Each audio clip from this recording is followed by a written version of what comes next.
Lifers, beginilah kondisi jalan yang merupakan satu-satunya akses menuju Sekolah Talang Mama Mandiri di Desa Talang Durian Cacar, Kecamatan Rakit Kulim, Indragiri Hulu. Kalau hujan, jalanan ini akan sangat sulit dilalui. Nah, bagaimana pendidikan di Sekolah Talang Mama Mandiri untuk suku Talang Mama di tempat ini? Saksikan investigasi kami dalam Solusi Live.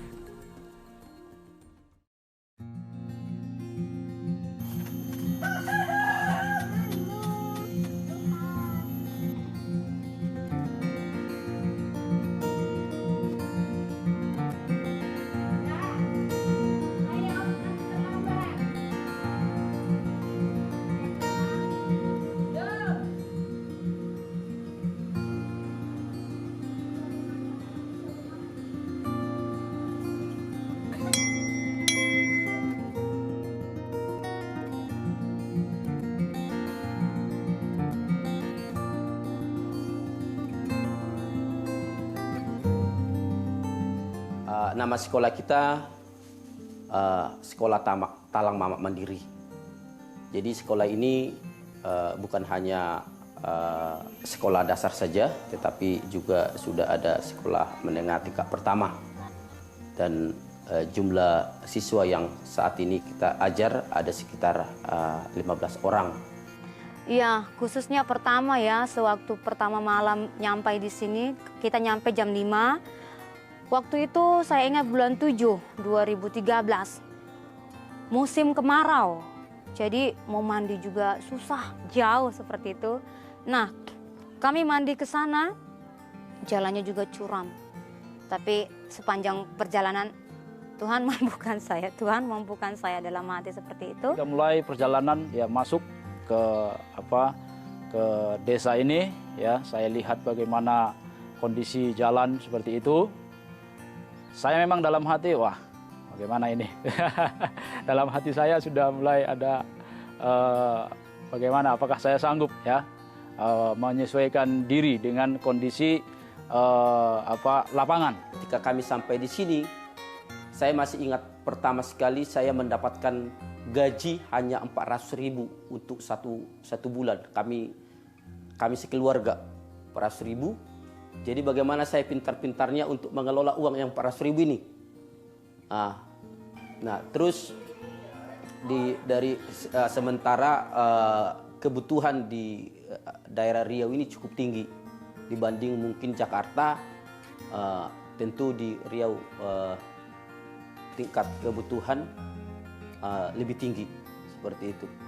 Nah, hal yang lain juga jalan yang memang medannya sangat susah sekali, apalagi kalau hujan sudah turun.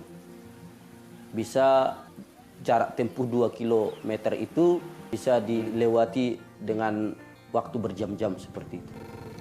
Ekonomi kita larutnya nomor 1 jalan. Jadi ekonomi semua akan larut.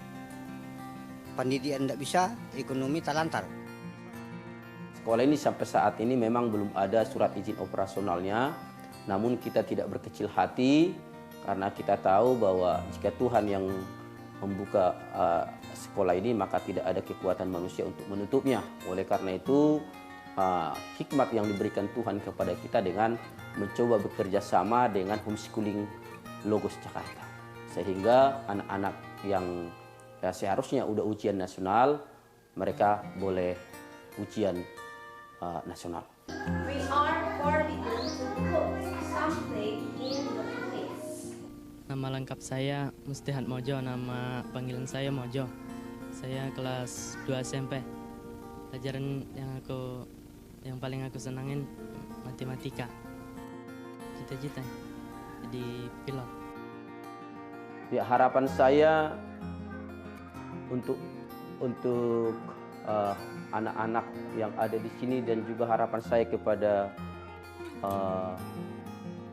orang-orang seiman, orang-orang percaya lainnya, ya marilah dukung mereka baik secara doa maupun dana, karena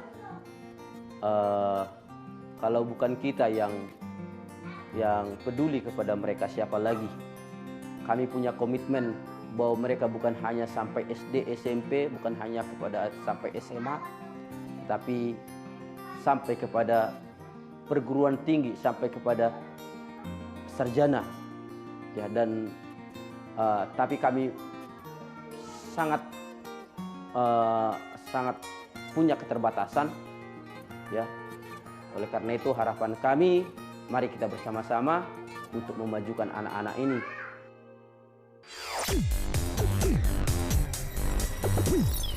Ya, melihat liputan tadi tidak heran kalau guru layak disematkan sebagai pahlawan tanpa tanda jasa. Benar banget. Karena seorang pahlawan saja yang memiliki rasa perjuangan tanpa melihat apa yang tidak mendukung dan apa yang mendukung. Ya. Iya, karena perjuangan mereka ini tidak bisa memang dibayarkan dengan sejumlah uang, tapi nanti hasilnya adalah generasi muda yang luar biasa ya, Andi, ya. Tetap semangat dan tetap berjuang selalu. Ya. Iya, Labers, hingga kini para guru di daerah pedalaman belum mendapat perhatian yang layak, baik dari pemerintah maupun dari masyarakat. Ya, dan salah satu guru yang berjuang di daerah pedalaman adalah Tumpal Siregar. Walau harus menghadapi berbagai keterbatasan, namun Tumpal Siregar terus mengabdi dengan mendidik anak-anak di daerah Talang Mamak.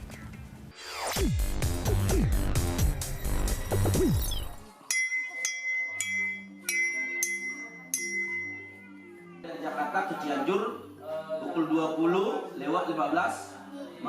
menit atau 8:15 malam, ya. Tumpal Siregar dan Yohana adalah suami istri yang mendedikasikan hidupnya mengajar di suku Talang Mamak di pedalaman Riau.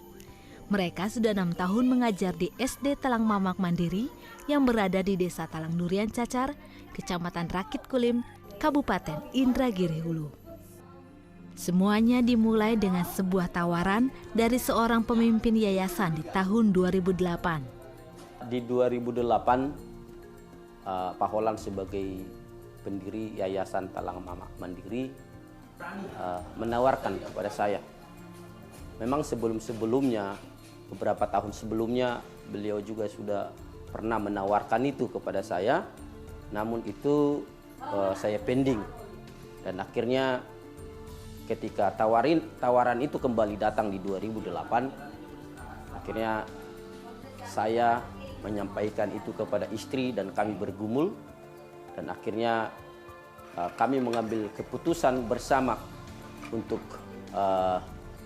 menerima itu, sehingga di bulan Oktober 2008 kami pindah dari Jakarta ke daerah ini. Keputusan Tumpal dan Yohana untuk mengajar di pedalaman cukup sulit.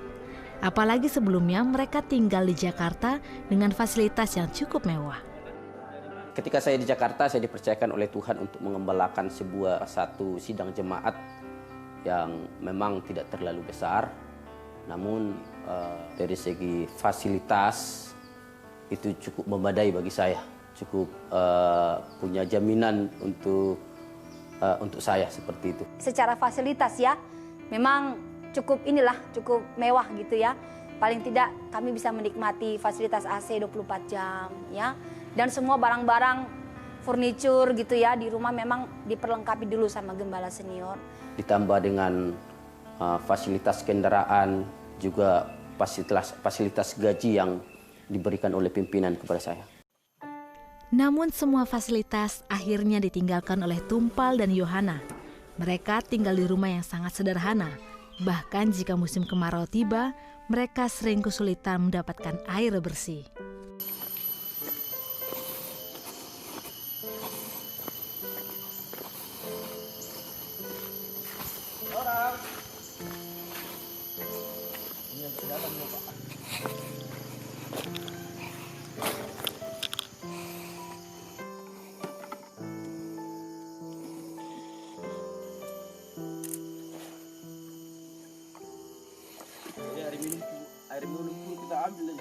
Oh gitu. Susahnya hidup di pedalaman juga sempat membuat Yohana pernah mengalami depresi. Dan secara daging waktu itu memang saya sempat mengalami depresi berat. Saya sempat selalu ingin lari. Bahkan sampai saya pernah pergi ke desa di Sungai Limau ya, di mana ada di situ hamba Tuhan Pak Silaban. Waktu itu kan hubungan kami dekat. karena suami saya juga pelayanan di sana juga waktu itu. Yohana juga sering teringat oleh sanak saudaranya. Saya teringat memang waktu di Jakarta kan saya mau ke rumah adik dekat, terus saya mau ngadu, terkadang kalau suami saya kerja, saya bisa main ke rumah mertua saya. Memang pas sampai di sini, Tuhan, aku teringat gitu ya sama adik-adikku, Tuhan, aku sudah begitu jauh, apalagi adik saya yang paling bungsu, saya dekat sekali sama adik saya yang paling bungsu, Yusuf namanya. Saya terbayang sama dia, saya bilang, Tuhan gimana ya mereka, aku mau ketemu sama mereka, saya sudah jauh, saya bilang, gimana ya Tuhan. Akhirnya itu terbawa gitu, saya membuka celah, akhirnya timbul rasa seperti seolah-olah saya ingin lari dari pelayanan yang Tuhan percayakan. Secara daging saya memberontak. Hingga akhirnya Yohana diingatkan oleh sebuah ayat firman Tuhan. Akhirnya antara perjuangan antara jiwa dan roh itu, Tuhan seringkali mengingatkan kami di sini itu karena ada sesuatu rencana yang indah yang Tuhan persiapkan bagi kami. Dan saya ingat ayat itu, memang saya lupa tepatnya di Yesaya pasal berapa, cuman bunyinya, lihat aku sedang membuat sesuatu yang baru. Aku sedang membuat jalan-jalan di padang gurun dan sungai-sungai di padang belantara. Dan hingga saat ini, ayat ini memberikan kekuatan bagi Tumpal dan Yohana selama melayani di pedalaman. Yang menggerakkan saya untuk ada di sini adalah ketika Pak Holan menyampaikan bahwa di sana itu pendidikan tidak ada, ya, dan mereka sangat membutuhkan pendidikan. Itu yang menggugah hati saya, dan ini adalah bagian dari pelayanan saya. Jadi sebagai seorang hamba Tuhan juga, saya punya kerinduan untuk memberitakan Injil kepada mereka. Nah, yang kedua, kenapa saya mau dari Jakarta pindah ke daerah ini? Ya, karena saya juga menyadari keterbatasan saya. Kalau semua hamba Tuhan ada di kota, ya siapa yang mau menjangkau jiwa-jiwa yang ada di daerah-daerah pedalaman seperti ini? Saya bersyukur, memang di sini saya diajar sama Tuhan. Selain saya bisa membagikan ilmu sama mereka, saya pun sekarang bertambah ilmu juga gitu ya. Bertambah ilmu dari mereka, dan yang membuat saya berkesan, yang paling terutama sekarang ada anak-anak yang saya bawa sama Tuhan. Melalui pelayanan saya dengan suami bahkan rekan-rekan saya di sini. Itu yang membuat saya berkesan ya, paling intinya karena sebenarnya ini pendidikan adalah salah satu sarana yang kami pakai untuk memberitakan Injil bagi mereka.